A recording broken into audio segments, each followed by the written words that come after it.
welcome back to the Conversation Files, a Southgate Media Group podcast dedicated to all things Heroes and Heroes Reborn related items. I am Lilith, and on the hunt for specials / Evos, one of them. It's me, Ricky, and I've just remembered that everything from like Heroes and like the AIG is all canon.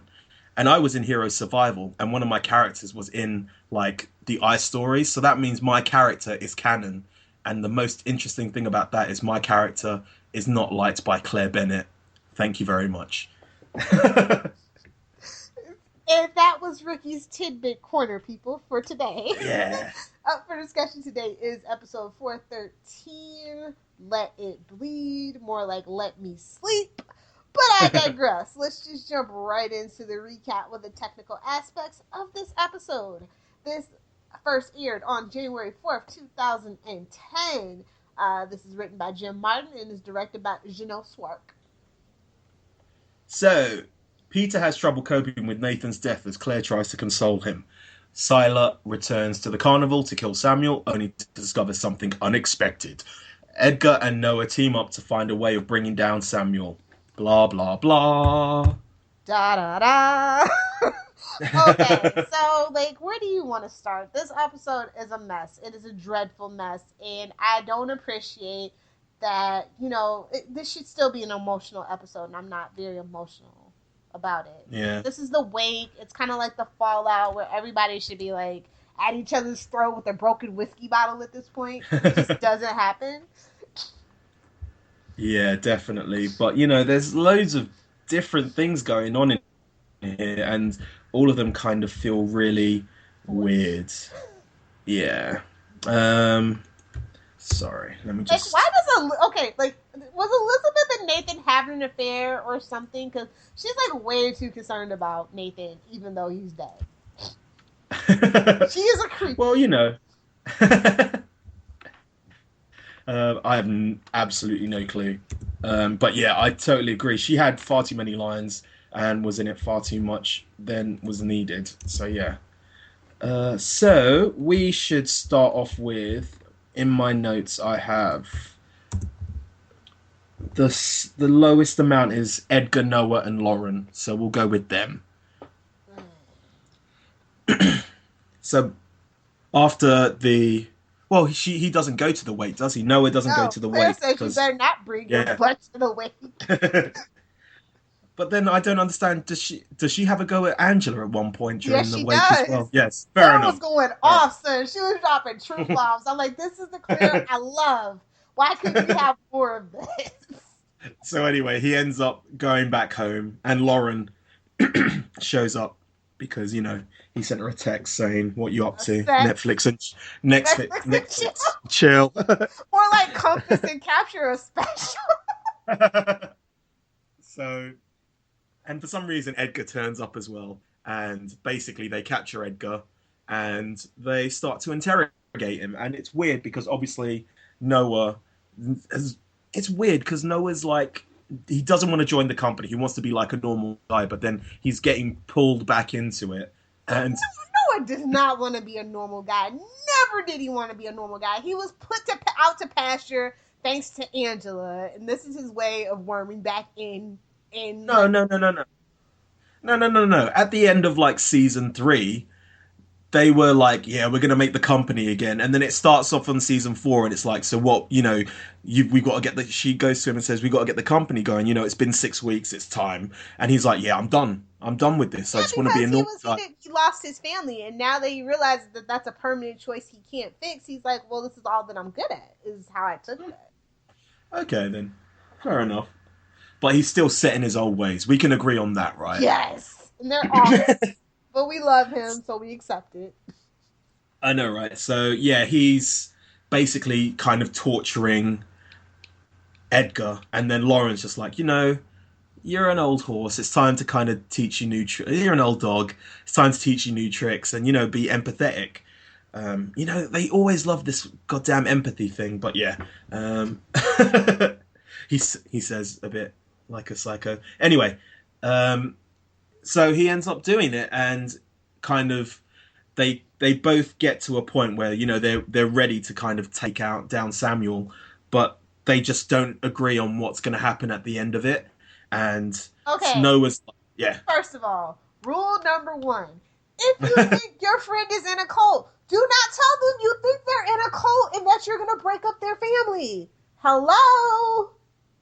and it's not him who mentions it; it's Lauren who mentions it, right? Lauren's the first one to bring up the word And she's cult. in the CIA. I They know, do right? stuff like that. Like, seriously. But Oh, yeah, he's like, we'll split your family up. They'll be reintegrated into society and and Edgar's just like, nah, none of that. Peace. And then just splits out of there. But it's he's basically doing the old company talk. Like he's not thinking about stuff nowadays. And in that time, he's still got that kind of company rhetoric behind him that he's used to and that he's comfortable with. So yeah. yeah.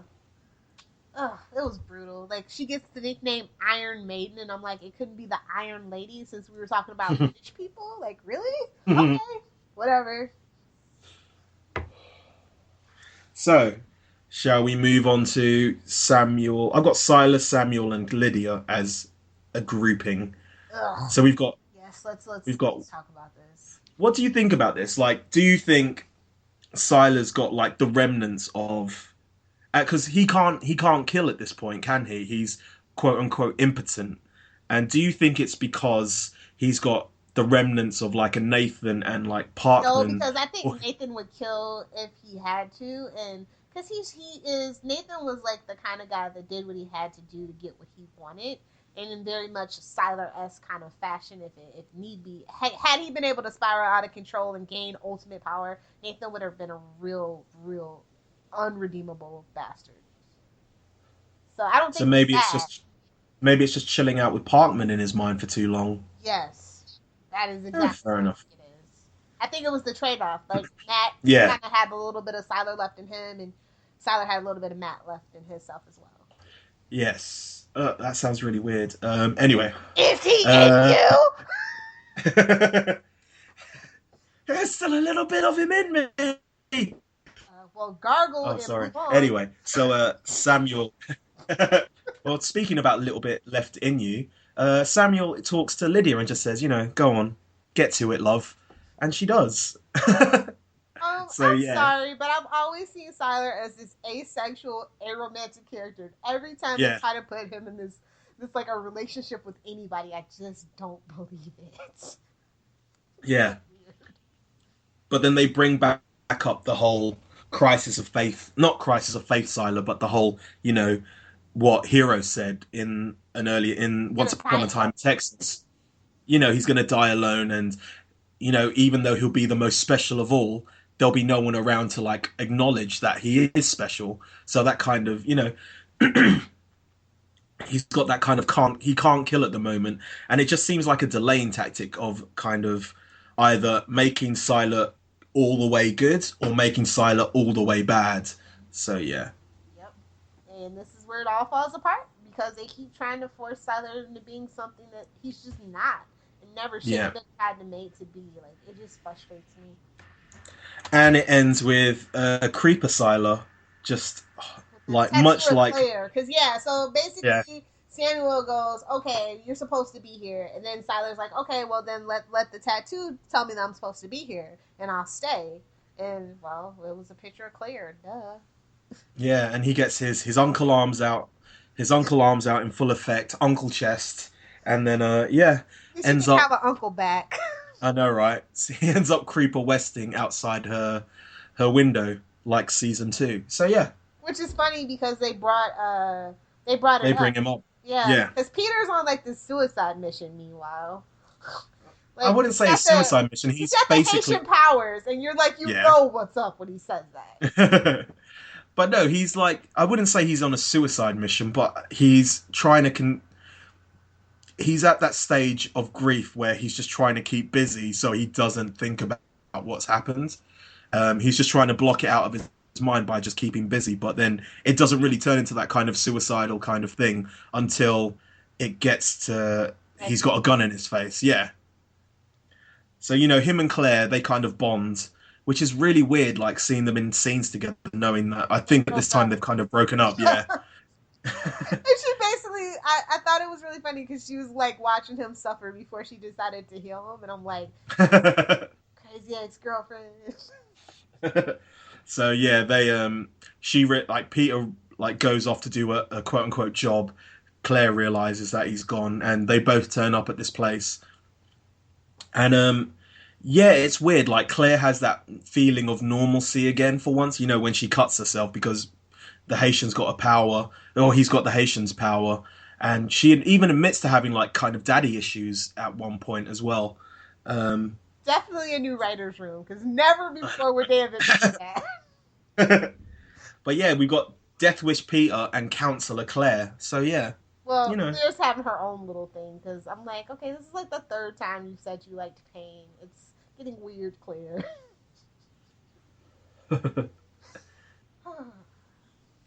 So yeah, and then ends up with, I don't know, was he in a suicidal mood? Because at the end of the day, he knows Claire's there, so he can kind of take her power and heal up, even though Claire's going to be a bit of a bitch about it and not help him out straight away. You know?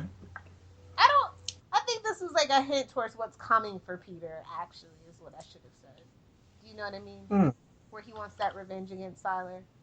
And that's like in my mind, when you've seen this show so many times, that's like you start putting the pieces together. So that was like the first thread. Like, okay, why does he have the Haitian's powers? He wants to stop somebody. Obviously, it's Sylar, and he admits that he wants to kill the guy that killed his brother. So the guy with the gun who shot him. So I'm just like, fair enough. Yeah. Oh, then he asked her to call Wes so he could get the flying power, which I thought was really sweet. Yeah, because he wants to feel close to his brother again. And that's the only way he knows how, apart from manipulation and drinking Kool-Aid. So yeah. Or he could have just joined the Navy. Or the Air Force, whatever. So, shall we move on to the recap? Or the review? You're not going to talk about our stupid little crumb of Vanessa, the drawing? Like, he's mentioned it 5 times. I suppose. There's a drawing. Yeah. So anyway, yeah, I just have to bring that up because it's important in the next episode. So, favorite character? I think I'm gonna go with. I think I might go with Counsellor Claire. And you know, she's kind of on point on this episode. You know, she's not kind of taking any doo-doo from anyone, like she usually does. Yeah. How about you? I totally agree. I love how she gave the what for to every single person who needed it. And then for character interaction, I'm going to go with Peter and Claire because you know they're both kind of whiny at this point, but you know it's for good reason, and they both kind of help each other out at the end of the day. Actually, you know, I'm going to go with Samuel and Sylar. Okay, how come? They're just the same person, but Samuel is just a little more suave and people skills. He can handle people a little better than Sylar. So I also think Sylar like relies on his powers too much, but he kind of does. Like that's what defines him. Where Samuel doesn't. He kind of relies on the gift of the gab, so to speak. Do you know what I'm saying? And his powers come out later.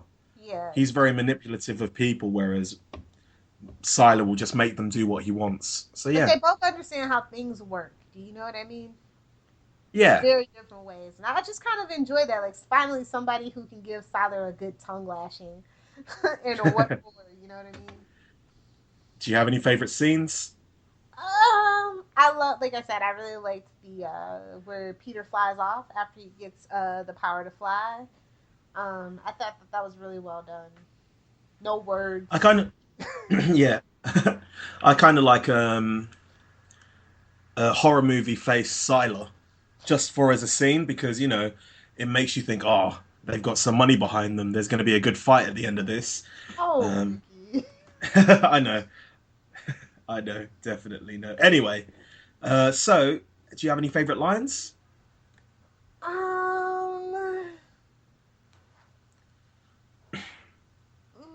Oh, Noah to Edgar. Do you like tea? Stupid question. You're British. That's racist, Noah. I have a love-hate relationship with rooftops. I kind of like that Peter's a bit self-referential now. You know. Anyway. So, grade. What were you going to give this for a grade?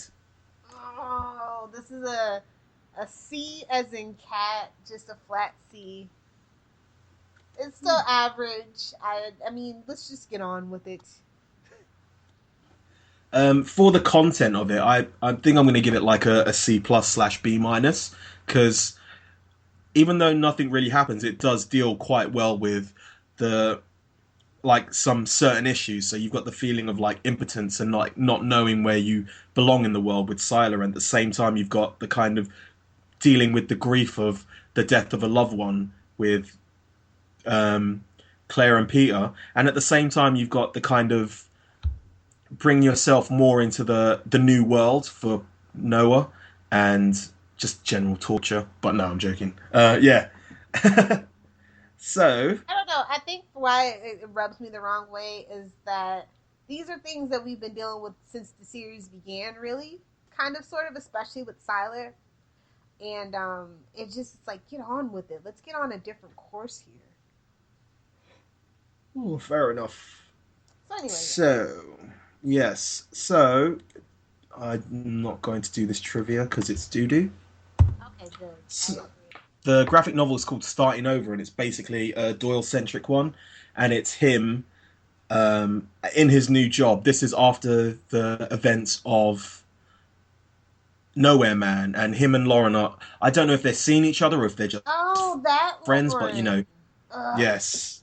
Okay. So they end up going to the carnival. He's invited to the back, and he likes the fact that, you know, these specials have nothing to hide. He meets with Joseph, and Joseph tells him it's not, you know, the power that's a good or bad power. It's the person who's wielding it. And he ends up going back to Lauren because she leaves, and she doesn't like him when he's kind of in his quote-unquote power mode, and that kind of pushes him over to the edge and makes him decide to join the carnival. So yes. Okay, cool. This issue was written by Aaron Fitzgerald, and the art was by Ryan Odegawa. So I assume we have at least one piece of self-referential trivia in regards to Ryan Odegawa. No. Really? No trivia. That's interesting. Usually he puts people, places, and Yep. flex into it. I guess he was like, screw it. It's almost. I'm done with it. Yeah. Right. I've already done it for loads of people. What about So listener? the following people joined in the live tweets. They're either tweeting, retweeting, or faving. We have D Chatton 86, NW Slayton, Willow Paulson, English Idiot 101, Nia Mains Mofo, Heroes Reborn _ and Demetria Mills 3. Thank you all very much. Looks like it's time for some shameless plugs and self-promotion. We'll start with the show contact info. We here at Primatech Files love listener feedback. If you would like to get a hold of us, we have a ton of ways. You can email us via primatechfiles@gmail.com. You can leave us a private message or interact with our posts over on facebook.com/primatechfiles. We live tweet 2 episodes per week every Saturday starting at 11 a.m. Eastern Standard Time. For more information, be sure to follow us on Twitter @PrimatechFiles. You can also find us on Clamor, Tumblr, and YouTube by simply searching for Primatech Files. If you enjoy this podcast, be sure to rate, review, and subscribe to us on iTunes. What's that? You don't have an iTunes account? That's okay. We're on a lot of podcatcher services such as Stitcher and SoundCloud. All you have to do is search for, you guessed it, Primatech Files. We're also on Libsyn.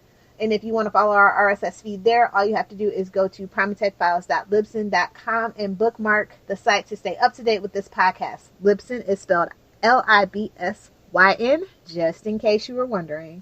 We look forward to interacting with you. If you love our podcast, be sure to check out Southgate Media Group's iTunes provider page to see a list of what other podcasts are hot and trending in our network. Or you can take that one step further and visit southgatemediagroup.com, where you can find a full list of our 80-plus podcasts, along with weekly blogs and information about all the hosts. With so many podcasts that cover everything from anime to wrestling, there's sure to be tons of podcasts that can interest you. Hey guys, you should know by now that you can find me on Twitter at Lilith Hellfire. If you have a Tumblr, be sure to check out it's lilithhellfire.tumblr.com. And of course, be sure to swing by my blog if you are a pop culture junkie or comic book geek at littlepopculturevulture.blogspot.com. I also host several other podcasts on the Southgate Media Group network. Some of them are The Flashpoint, Queen Consolidated, and Channel 52. So if you are into, obviously, DC comic book related stuff, be sure to check it out. You can find my writings at tvbinges.com. It's a place for all your binge watching needs, and you can also create your own TV binge and we'll help promote it. We do a monthly binge watch, which you're more than welcome to join in. Just go to their Twitter at tvbinges just to find out more information. You can find me on Twitter at RickyJDS. That's RickyJDiaz or Z if you're American. Time for the wrap up. Thank you for joining us on this edition of Primatech Files, where we talked about 413 Let It Bleed. We hope you found this episode informative and entertaining.